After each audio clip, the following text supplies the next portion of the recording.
Tudingan penggelapan ya, buat saya tudingan penggelapan itu sudah selesai, itu hanya dibuat-buat rekayasa.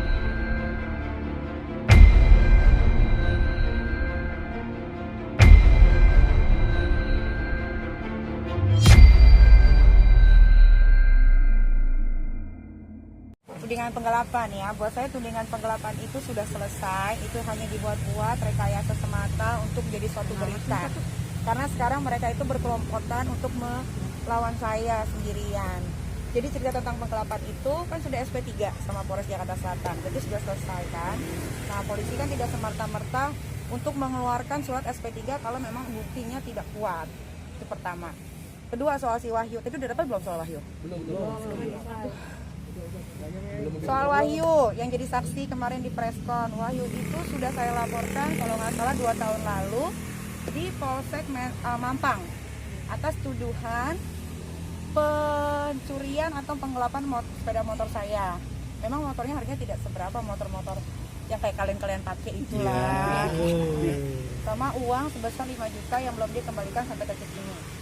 Waktu dia 2 hari tidak masuk bilangnya sakit, terus saya telepon lagi seminggu kemudian udah nggak aktif lagi nomornya, terus saya punya KTP dia, saya samperin ke KTP tersebut, ternyata dia hanya numpang alamat doang, dia nggak pernah tinggal di situ.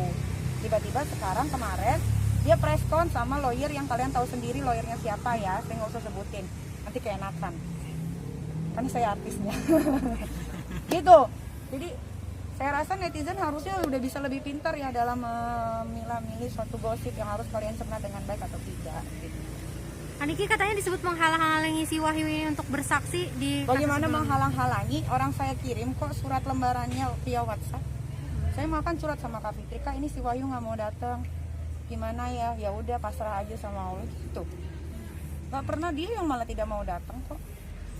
Sampai akhirnya ganti nomor telepon dan akhirnya saya tahu ternyata dia kerja sama si laki-laki ini gitu. Saya luruskan saja ya biar nggak simpang siur. Jadi ini ada harta milik pasangan suami istri. Jadi bagaimana seorang suami memberikan sesuatu kepada istrinya tiba-tiba dibilang penggelapan. Ini logikanya ditaruh di mana? Itu yang pertama. Yang kedua, ada somasi yang dilayangkan. Dia meminta kembali pemberiannya. Nah, seorang meminta kembali pemberian itu bukti bahwa memang barang itu pernah diserahkan. Seperti itu. Jadi nggak ada perbuatan pidana di sini. Ini hanya cari-cari masalah saja. Makanya dia cari masalah, kita sebetulnya tidak mau melaporkan penelantaran anak. Tapi karena dia memicu, ya kita laporkan. Masih banyak pasal yang nanti yang kita kaitkan. Berarti bukan mobil itu bukan atas nama perusahaannya ini ya? Bukan, nggak tahu mobil itu setahu saya dulu bodong ya, nggak ada surat-surat. Ya, karena pihak mereka sebut BPKB-nya di tangan mereka tadi. Iya, itu BPKB kayaknya baru dibikin setelah dia melaporkan saya ke Polres Jakarta Selatan. Yang saya tahu mobil itu bodong. Kenapa saya bisa bilang mobil itu bodong? Waktu itu dia ngoprek-ngoprek mesinnya itu loh, dikerok-kerok itu nomor mesin untuk dijadiin BPKB. Dan harga mobil itu saya tahu dulu 2 tahun lalu 98 juta, tapi nggak tahu sekarang mungkin udah 50-an. Itu kan soal mobil nih, terus yang penasaran juga soal celana dalam tuh apa maksudnya tuh? Iya, jadi waktu si Ahmad Dipoditero melaporkan saya penggelapan itu ada celana dalam, ikat pinggang, baju, terus sama mobil, paspor tuh nggak ada. Gitu, saya juga nggak tahu kenapa bisa nggak ada paspor, karena setahu saya habis berantem sama saya, dia langsung terbang ketemu anak-anaknya di Singapura. Malah Dipo itu masih punya utang sama saya sebenarnya, tapi saya nggak mau tagih karena dia nggak punya uang. Jadi ya udah saya ikhlasin aja.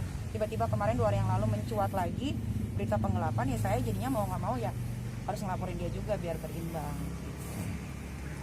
Sekarang dilaporin lagi dengan lawyer yang sama dengan pihak sana, itu gimana nih? Buat saya itu bukan satu hal yang besar ya. Saya bisa kok ngelawan mereka semua dengan saya sendiri. Kalau mereka semua kan harus melawan saya beramai-ramai. Jadi itu bukan suatu hal yang besar buat saya. Jadi saya luruskan saja ya. Jadi kasusnya Dipo sama Niki ini, mereka itu adalah pasang suami istri yang menikah secara siri dan sudah disahkan oleh pengadilan. Jadi sejak disahkannya berarti dinyatakan perkawinan itu adalah sah. Nah, seperti itulah kejadiannya. Jadi ini bukan sengketa apa, ini sengketa suami istri saat itu. Itu saja yang saya informasikan. Tahun berapa kan? Apanya? Tahun berapa nih? Kayaknya tahun 2018 di bulan Februari tanggal 18. Dan putusan itu pada tingkat pengadilan agama, dia banding lagi, kalah lagi di pengadilan tinggi, kasasi lagi, kalah lagi. Kalah terus. Tapi sekarang masih lagi mempersoalkan. Ya terpaksa gantian kita yang laporkan. Sebetulnya saya bilang nih nggak usah lah. Bagaimanapun juga itu ayah daripada anakmu. Tapi karena dia udah kelewatan, ya udah nih dia kelewatan, udah ini kita laporin aja deh. Gitu. Dan saya mau titip pesan buat aparatur negara, kan ini kan katanya peradilan sudah didaftarin. Ya saya cuma bisa berpesan sama Bapak Hakim, semoga tidak terulang kasus seperti Jakarta Selatan yang berkas harus ditaruh di laci. Dan kalian juga pasti menyaksikan kan bagaimana proses persidangan waktu saya sama Dipo. Banyak sekali kan kejangan-kejangan, jangan sampai itu terjadi lagi. Karena nanti cuma jadinya malu, bikin malu.